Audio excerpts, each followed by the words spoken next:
Bonjour à tous. Le président directeur général de la compagnie et XL Airways est l'invité des Échos ce matin. Bonjour Laurent Magnin. Bonjour. Alors la compagnie, c'est une compagnie low cost, donc à bas coût en fait, long courrier, qui a fusionné avec XL Airways en fin d'année passée. Alors, peut-être qu'on peut revenir sur cette fusion déjà. Quel en est l'intérêt? D'abord, ce n'est pas une fusion au sens fusion, c'est-à-dire on les met toutes les deux et on mélange tout. C'est deux compagnies qui se retrouvent à l'intérieur du même groupe. Parce qu'en fait, XL, c'est un groupe. Un groupe avec XL Airways, un groupe avec la compagnie, un groupe avec Eliade, un grand tour opérateur sur la Grèce, et un tour opérateur qui s'appelle Crystal. Donc, c'est une entité légère avec deux compagnies aériennes, deux tours opérateurs. Et l'acquisition de la compagnie, qui en fait qui s'est faite donc au mois de novembre-décembre dernier, c'est un montage où la compagnie est devenue filiale de XL Airways et où XL Airways est devenue propriété des actionnaires de la compagnie. C'est ça, le montage qui s'est fait parce que ça répondait à deux objectifs. Premièrement, pour la compagnie, qui est une petite compagnie avec deux avions, de rentrer dans un pôle aérien un peu plus grand avec XL Airways et de pouvoir mettre des choses en commun pour réduire les coûts, la maintenance, le pétrole, les assurances, tout un ensemble de choses. Parce qu'on a un problème dans ce pays, en France, c'est la taille critique des compagnies aériennes. Il faut savoir que dans le reste de l'Europe, on a beaucoup de navires amiraux qui se promènent avec 50, 100, 150 avions. Et la France a un problème majeur, alors qu'elle devrait avoir des compagnies formidables. Elle a des compagnies qui sont trop petites. Donc le boulot pour nous, aujourd'hui, industriellement, c'est de faire grandir nos compagnies, y compris par des fusions-acquisitions. Et les fusions sont pour aller plus vite et surtout pour réduire encore une fois les coûts, ce qui est la base de la relation consommateur. Je rappelle que le consommateur a un vrai problème de pouvoir d'achat. Donc plus vous réduisez les coûts, plus vous êtes accessible aux consommateurs. Aujourd'hui, c'est un groupe qui fait 800 collaborateurs, c'est ça? Oui, absolument. 400 millions de chiffre d'affaires. 400 millions d'euros de chiffre d'affaires. Est-ce que c'est rentable? De toute façon, si on prend la partie XL Airways, très clairement, XL Airways est une des rares compagnies françaises qui a été quasiment bénéficiaire, sur 10 ans, on a été bénéficiaire 7 ans. Ce qui pour moi est extraordinaire par rapport à des compagnies que je connais dans le pays et que je ne citerai pas, qui en sont à 10 années de déficit ou à 5-6 années de déficit.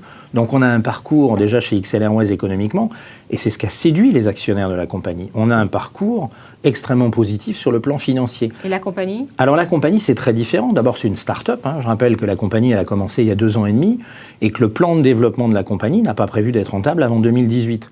Donc la notion... Vous savez, quand vous prenez les grandes compagnies dont on parle aujourd'hui, les Ryanair, les EasyJet, vous savez qu'elles ont commencé quand même leur business model en n'étant pas rentables les 4-5 premières années. Bien sûr. Toutes les compagnies, et on est exactement dans le même schéma, on est en prise de part de marché, on est dans l'ouverture d'un nouveau modèle, donc on va y revenir, et ce nouveau modèle, il ne peut évidemment, comme plein de nouveaux modèles, pas forcément être rentable sur le lancement de son produit, qui est très récent, puisque ça a 2 ans et demi. Vous évoluez sur un marché qui est extrêmement concurrentiel, puisqu'il y a des nouveaux venus ces dernières années, comme Norwegian, par exemple, qui fait des tarifs défiant toute concurrence. Oui, non, je vais revenir sur les tarifs de Norwegian. Ils ne défient pas toute concurrence, mais je vais vous faire une petite démonstration économique.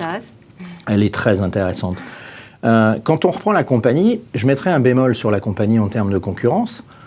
La compagnie n'a pas de concurrence. La compagnie n'a pas de concurrence pour 2 raisons essentielles. La première, c'est un produit totalement atypique. À la minute où on parle, c'est la seule compagnie européenne entièrement business. Même un de nos concurrents britanniques est en train de renoncer en remettant 3 classes dans ses avions, pour ne pas les citer, une filiale du groupe IAG en Angleterre.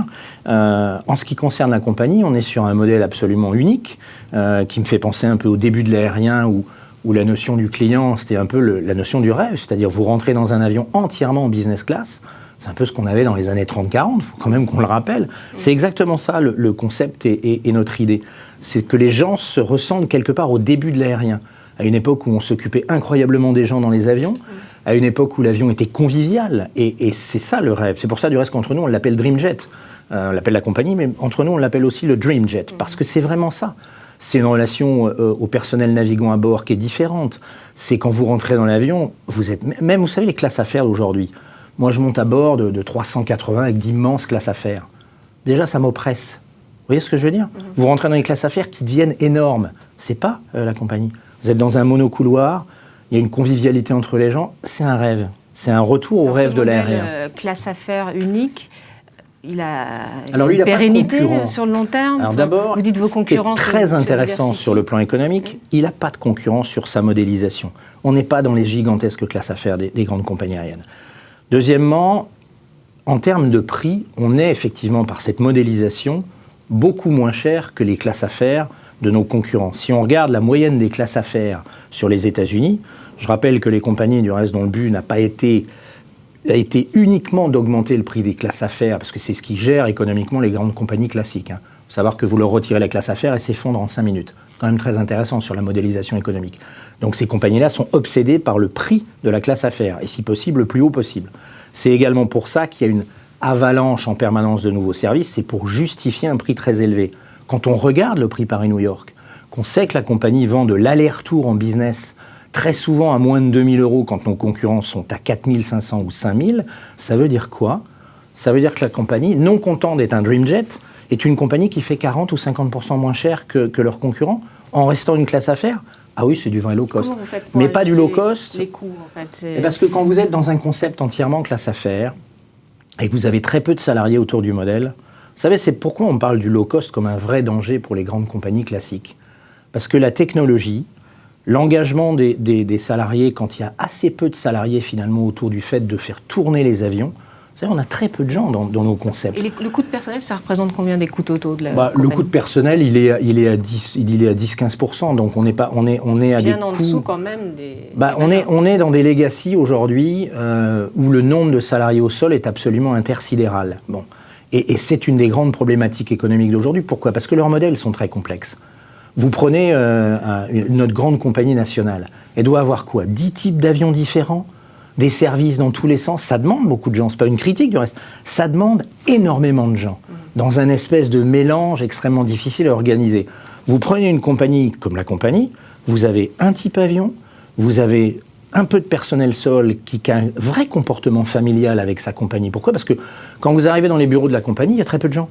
Donc les gens, c'est un espèce de noyau dur familial autour du fait de faire voler des avions. C'est une vraie histoire, comme si on revenait un peu en arrière de l'aérien, mais dans le bon sens du terme. Norwegian, pour revenir oui, bien sûr. sur ce qu'on disait tout à l'heure, c'est le trublion qui vous dérange? Non, alors moi je séparerais les choses en deux, avec une transparence totale. Il y a une chose que je trouve extraordinairement positive avec cette compagnie, et une chose qui me gêne énormément. Ce que je trouve positif, c'est que tout le monde sait dans ce pays que le premier qui a parlé du low-cost long courrier, c'est moi. Et je le dis sans humilité. En 2009, j'ai ouvert New York à 399 €. Personne n'a fait ça. En 2012, j'ai ouvert les Antilles à 399 €. C'est XL Airways qui a fait baisser les prix sur les Antilles. Personne n'a fait ça. On a donc un parcours, alors là je reprends la partie XL Airways, on a un parcours de baisse des prix dans ce pays qui est intégralement lié au comportement d'XL Airways sur les vols long courriers. On a ouvert New York, on a ouvert Los Angeles, on a ouvert San Francisco, on a ouvert Miami. On a fait tout ça avec une petite compagnie aérienne française. Alors, vous allez me parler des tarifs de Norwegian, ça m'a beaucoup fait rire. J'ai du reste, si ma mémoire est bonne, envoyé des calculettes à beaucoup d'amis journalistes, pour une raison simple. Je me suis réveillé un matin, on va parler très franc là-dessus. Je me suis réveillé un matin avec un prix de cette compagnie Norwegian à 179 € sur New York. Et j'ai lu dans tous vos journaux, on n'a jamais vu des prix comme ça sur New York. Ça m'a beaucoup fait rire. Est-ce que vous savez pourquoi? Dites-nous. Parce que 179 €, c'était un prix aller simple. C'est bien connu. Tous les Français vont en aller simple aux États-Unis et ne reviennent jamais. Ensuite, on découvre, parce que personne ne communiquait en aller simple sur le long courrier. C'est très intéressant sur le plan de l'approche. Je dis que c'est assez malin du reste. Mais le consommateur, lui aussi, il est malin. C'est pour ça que nos avions chez XL sont toujours pleins, à la minute où je vous parle, malgré l'arrivée de Norwegian. Deuxième élément, donc on fait 179 x 2, on est d'accord. Aller, retour. Après, on découvre quoi dans ce tarif de 179 €? Il n'y a pas de valise et il n'y a pas de repas.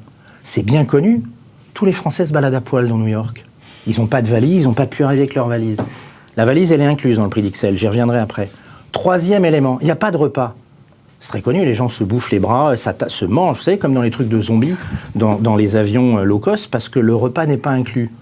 Fascinant. Vous savez ce que c'est le prix sur New York, le prix d'appel, exactement comme Norwegian, de XL Airways depuis 6 ans sur New York, sans qu'il ait augmenté, c'est 399 €. Alors, vous allez juste faire un petit truc, je ne le ferai même pas moi-même, hein, maintenant je ne le fais plus. Vous faites 179 x 2, Vous prenez 70 € par aller simple pour ajouter le repas et la fameuse valise, que vous multipliez par 2, puis vous regardez si ça correspond aux 399 € d'XL Airways depuis 6 ans. Ce que vous dites, c'est que finalement, Norwegian ne vous pousse pas à revoir votre stratégie. Non, ça ne pousse pas à revoir notre stratégie. 2, sur la façon dont ça a été communiqué, et j'appelle le consommateur à être toujours extrêmement vigilant, que ça soit du reste avec XL, la compagnie, ou Norwegian, ou qui que ce soit, le vrai job aujourd'hui du consommateur, c'est de s'y retrouver. Vous savez, moi je connais des gens qui ont été fascinés par des compagnies low cost, ils ont mis leur carte bleue là, ils ont appuyé sur Enter, puis il y a des coûts additionnels qui sont arrivés de partout là. Sur XL Airways, il n'y a pas de coûts additionnels. C'est un truc sympa quand même, ça veut dire que c'est simple.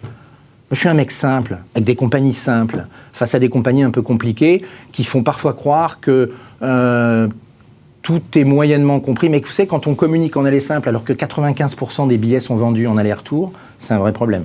Merci beaucoup, Laurent Magnin. Merci.